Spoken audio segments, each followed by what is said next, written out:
पहा नवीन एपिसोड्स एकदम add free.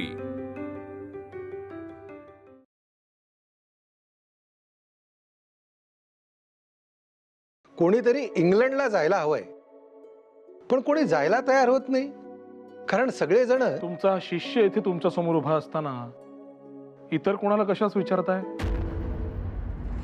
म्हणजे मी जाऊन येईन की इंग्लंडास? बाळ, इंग्लंडच जायचंय, इचलकरंजीच नव्हे. काका, मला चांगलंच कळतंय मी काय म्हणतोय ते, आणि याचीही कल्पना आहे की आपल्या धर्मात सागरोल्लंघन करीत नाहीत. परंतु आपल्यावर राज्य करणारा देश कसा आहे, तिथली माणसे कशी आहे ते पाहून यावे. प्रभू रामचंद्रांनी सुद्धा सीमोल्लंघन केले होते. अहो, काय म्हणतोय हा बाळ? हा काही चेष्टेचा विषय नव्हे हो. काकू, मी चेष्टा करीत नाही, मी खरोखर म्हणतोय.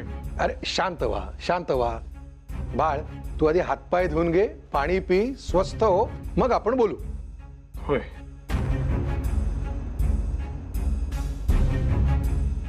काका, नाही, आम्ही समजावतोच त्याला, पण तुम्ही बोला. हो.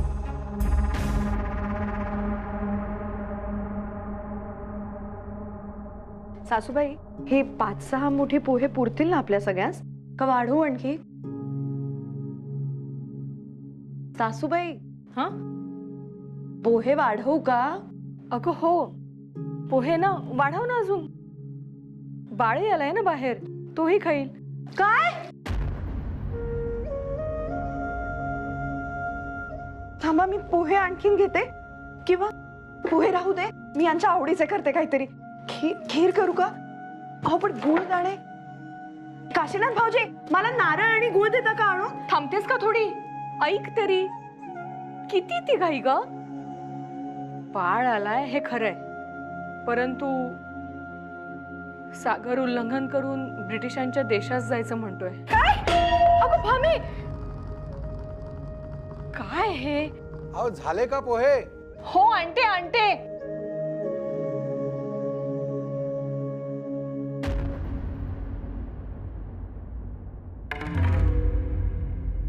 हे काय? हे केवळ आजच्या भोजनाचे शुल्क झाले. भोजन पण केवळ आजच करायचंय. नाव लिहून घ्या, गोपाळ आगरकर.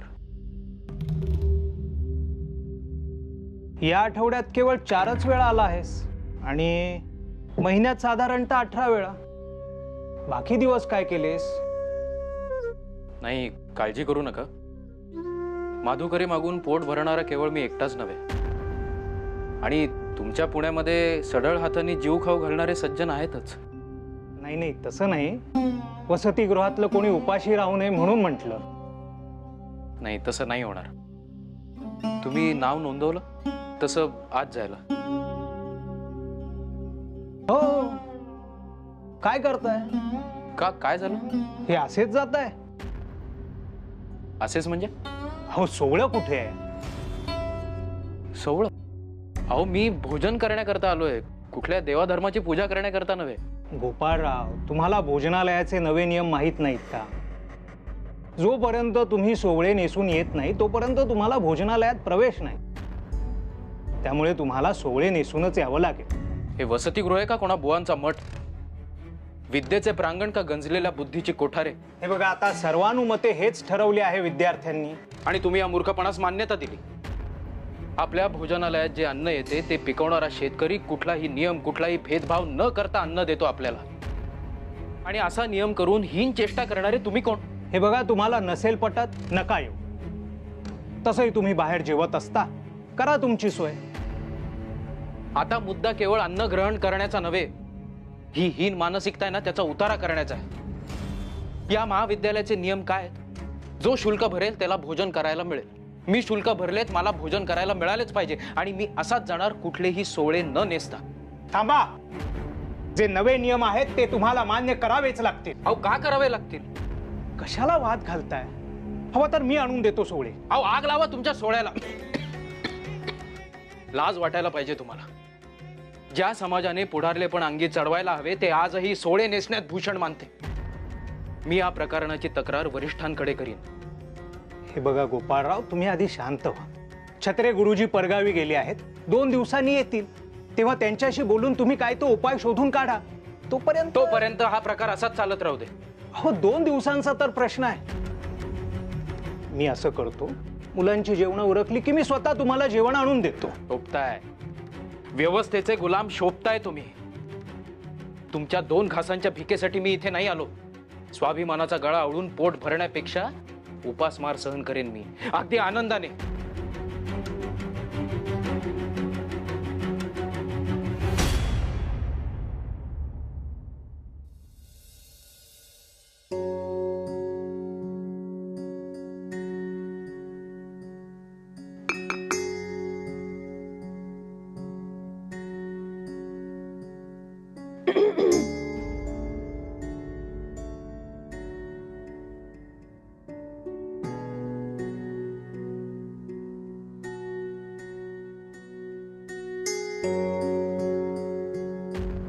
भामे, अगं वाचतोय मी.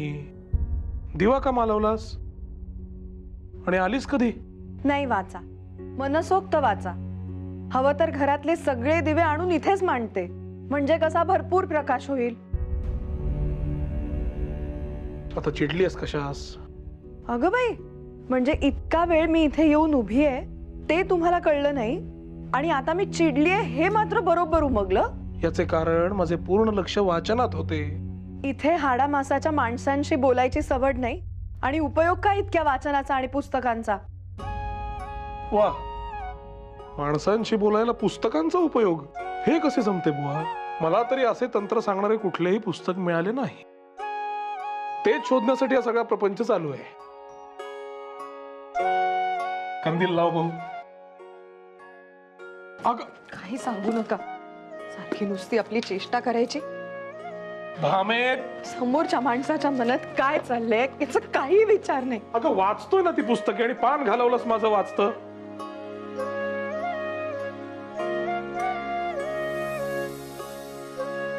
रडतेस तू? काय झालं? खरंच जाणार आहात का तुम्ही? हो, उद्याच वसतिगृहात जाईन मी. अहो, तिथे नव्हे, विलायतेस.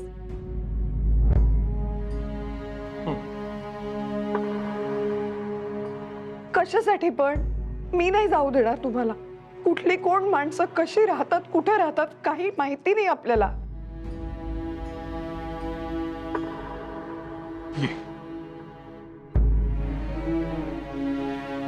विलायतेत बरं का भामे, हाडामासाचीच माणसे असतात. हो, पण मुळात जायचेच कशास म्हणते मी.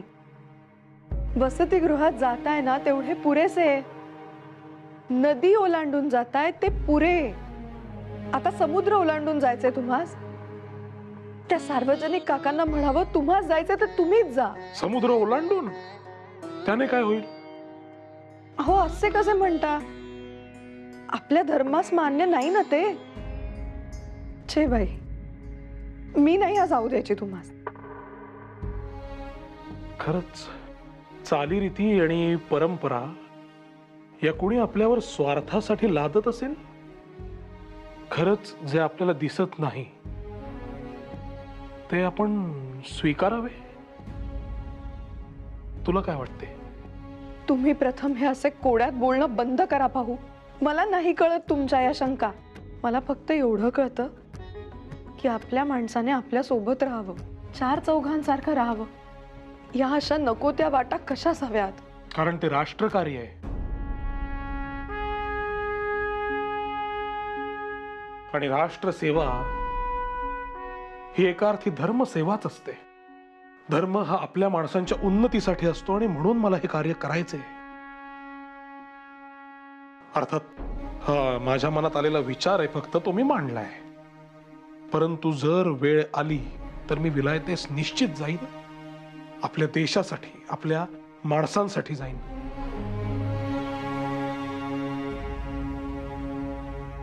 ज्या आपल्या माणसांचा तुम्ही इतका विचार करताय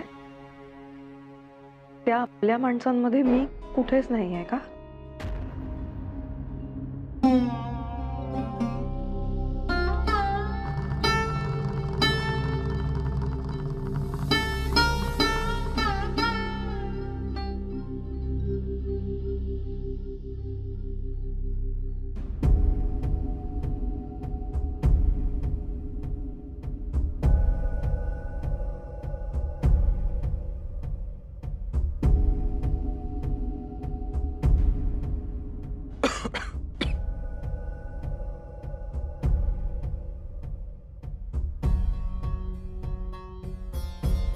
पाणी प्यायल्याने माणसाची भूक का शमत नाही? ज्याला जीवन असे म्हणतात ते आज माझी भूक भागवू शकत नाहीये. काय उपयोग अशा जीवनाचा? असो, ही काही पहिली वेळ नाही असे घडण्याची. वाचनात लक्ष केंद्रित करावे. तेच जीवन आणि तेच भोजन.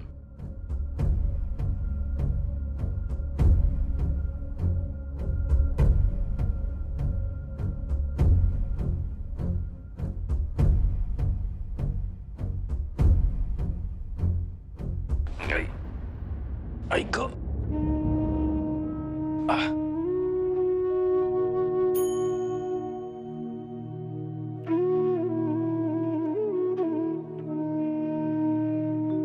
ही कुठल्या भुकेची वेदना आहे? कुठली कळ म्हणावी ज्याने आई आठवावी? आई, आज कितीतरी दिवसांनी असे वाटले की तू इथे का नाही आहेस. माझी कुठलीही भूक तहान न बोलता समजून घेणारी तूच आहेस.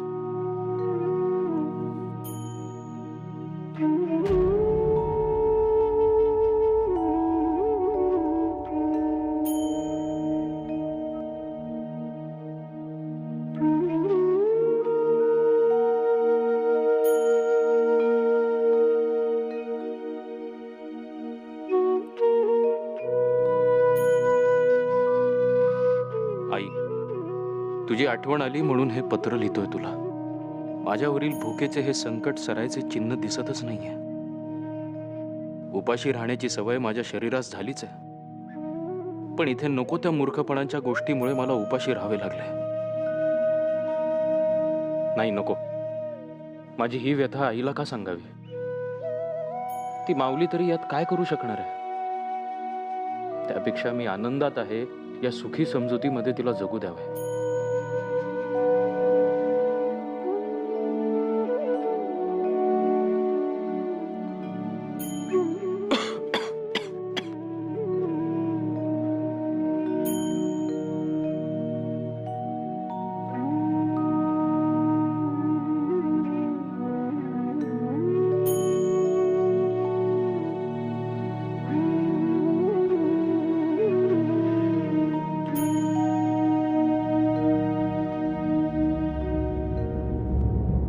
गोपाळराव, हे पाहिलं का? गोपाळराव, बरं वाटत नाहीये का तुम्हाला? नाही, काय म्हणता? ग्रंथालयात साप्ताहिक वाचताना त्यासोबत हे पत्रक मिळालं. यात तुमच्या उपयोगी पडेल असा मजकूर आहे. सरस्वती ग्रंथ वाचनालय आयोजित खुली निबंध स्पर्धा, महाविद्यालयीन विद्यार्थ्यांसाठी खास निबंध लेखन स्पर्धा. स्पर्धेचा विषय भारतीय अर्थव्यवस्थेची घडी बसवण्याचे मार्ग. कधी द्यायचंय? अजून 2 दिवस आहेत. उत्तम आहे. प्रथम पारितोषिक 8 रुपये. 8 रुपयात सर्व काही सोय करता येईल. जेवणाची, पुस्तकांची आणि हिवाळ्यासाठी बंडी देखील घेता येईल. अहो, द्वितीय आणि तृतीय पारितोषिक काय ते तर पहा. ज्या गावाला आपल्याला जायचे नाही तिकडे लक्ष कशाला द्यायचे? तुम्ही एक काम करा, तुम्ही हे तांब्या भांड तिथे ठेवा. आता जोपर्यंत निबंध लिहून होत नाही तोपर्यंत तहानेला आणि भुकेला प्रवेश नाही.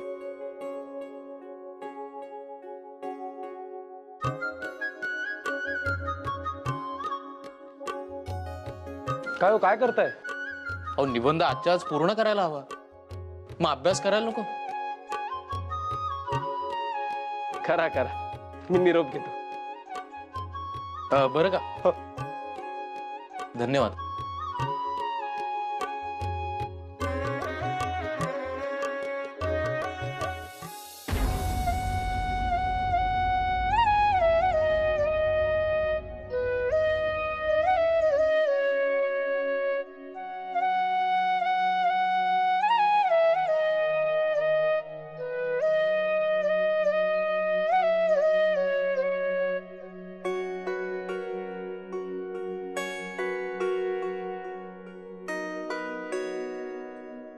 तुमच्या मनाचा जरा सुद्धा विचार नाही केला मी.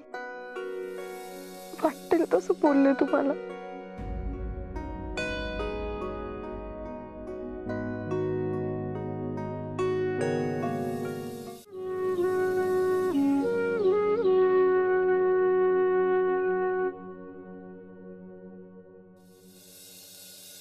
आपल्या माणसाशी हक्काने मनातले बोलताना विचार करू देखील नाही. आणि मी जेव्हा आपलं माणूस म्हणतो तेव्हा सर्वप्रथम माझ्या मनात तूच येतेस. मला नाही तसं वाटत. आता असतात आमच्यासारखी काही माणसं अडाणी, न शिकलेली, नाही विचार करतायत, त्यांना कुठलाही आडपडदा नाही ठेवतायत, सगळं बोलून टाकतात मनातलं. मग आमच्यासारख्या अशा माणसांना शिकवणं हे नाही का तुम्हाला तुमचं कार्य वाटत? ही नाही तुमची जबाबदारी? तसे नाही भामे, माझं म्हणणं इतकंच होतं की विलायतेस जाणं हे सुद्धा महत्वाचं कार्य आहे. आणि वेळ पडली तर मी ते जरूर करेन. अर्थात हा माझा विचार आहे, मी ते पक्क केलेलं नाही. आणि काय, आधी माझ्या मनातल्या सगळ्या शंका दूर करा बरं. इथे एकीकडे म्हणता इथली माणसं शिकत नाहीत, अशिक्षित आहेत. ती शिकत नाहीत म्हणून त्यांची काय काय होत नाही? प्रगती होत नाही. तेच ते, त्यांची प्रगती होत नाही. ते काशीनाथ भाऊजी आणि यशवंत भाऊजींना सुद्धा हेच सांगत असताना एकीकडे म्हणता देशाची सेवा हेच सगळ्यात मोठं धर्मकार्य. मग माणसांची सेवा करणं हे सुद्धा आणखीन मोठं धर्मकार्य नाहीये का? खरं बोलतेस मामे. आता रडू नकोस. मी असे करतो, उद्याच जाऊन पुस्तकं आणतो. पुस्तकं? कशासाठी? तुझ्यासाठी. मी काय करू त्यांचं? असं कसं? हा, शिकायला हवं ना. आता तू असे कर, तू झोप. तोवर मी माझे राहिलेले पुस्तक संपवतो. उद्या ग्रंथालयात परत द्यायचंय. मामे, तुझ्या नकळत तू फार महत्वाचा मार्ग दाखवलास मला.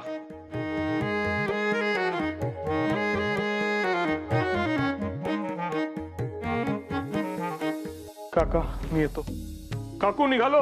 अरे बाळ, थांब थांब थांब. काका नमस्कार. नमस्कार नमस्कार नमस्कार. इतक्या घाईघाईत कसे आलात काका? अरे हो, थांब थांब जरा. हे बघ, हे जरा केरू नानांना देशील. छत्रे गुरुजींना? हो. परंतु ते तर परगावी गेलेत. अरे आज येणार आहेत आणि उद्यापासून कामावर रुजू होणार आहेत ते. अरे आता इंग्लंडला जायचं तर तिथं बोलावं कसं, वागावं कसं, आपलं म्हणणं मांडावं कसं, हे सगळं छत्रे गुरुजींकडूनच तपासून घ्यावं. खरंय. आता तू काल म्हणालास की इंग्लंडास जाशील म्हणून, पण नंतर मंडळींनी कान खेचलेले दिसत आहेत. लगेच कच खाल्लीस. कसं आहे ना काका, सत्तेपुढे शहाणपण चालत नाही म्हणतात ना, तसंच यांचं मंडळी पुढे चालत नाही. नाही नाही नाही, तसे नव्हे. मी आज देखील जायला तयार आहे. नव्हे, जाईनच. अहो, राष्ट्र कार्यम इति आद्य कर्तव्यम. त्यात मागे राहीन का मी? असू दे असू दे, तुझा हा उत्साह असाच कायम राहू देत. अरे तुझ्यासारख्या सळसळत्या रक्ताच्या तरुणांची आपल्या देशाला गरज आहेच. आणि तिथे जाऊन कार्य नाही केलेस तरी आपल्याकडे इथे समस्या काय कमी आहेत? हो, खरंय गुरुजी. या इंग्रज सरकारचे मला धोरणच समजत नाही. म्हणायला राज्य तर करतायत, परंतु देश अधोगतीच जातोय. दुष्काळासारखी समस्या यांना हाताळता येत नाही. शेतकरी देशोधडीच लागतोय. बरं, इंग्लंडातून आयात केली जाते म्हणून इथले उद्योगधंदे बंद पडतायत. आणि असं असताना इथल्या माणसांनी जगायचं कसं? मोठ्या कळीचा मुद्दा आहे बाळा. आणि म्हणूनच इंग्लंडहून परतल्यानंतर इथल्या लोकांना रोजगार मिळावा म्हणून मी साबणाचा कारखाना काढायचं ठरवलंय. आता हे खादीचे कापड आपण वापरतो आहोतच. आता हे कापड धुण्यासाठी साबण सुद्धा स्वदेशी वापरायचा.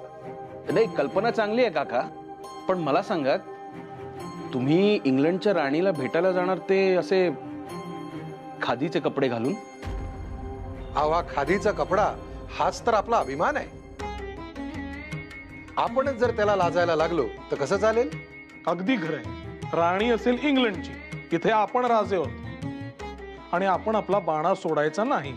त्यांचे कपडे परिधान करून जाणे म्हणजे त्यांची गुलामगिरी स्वीकारणे आणि हे आपणास मान्य नाही.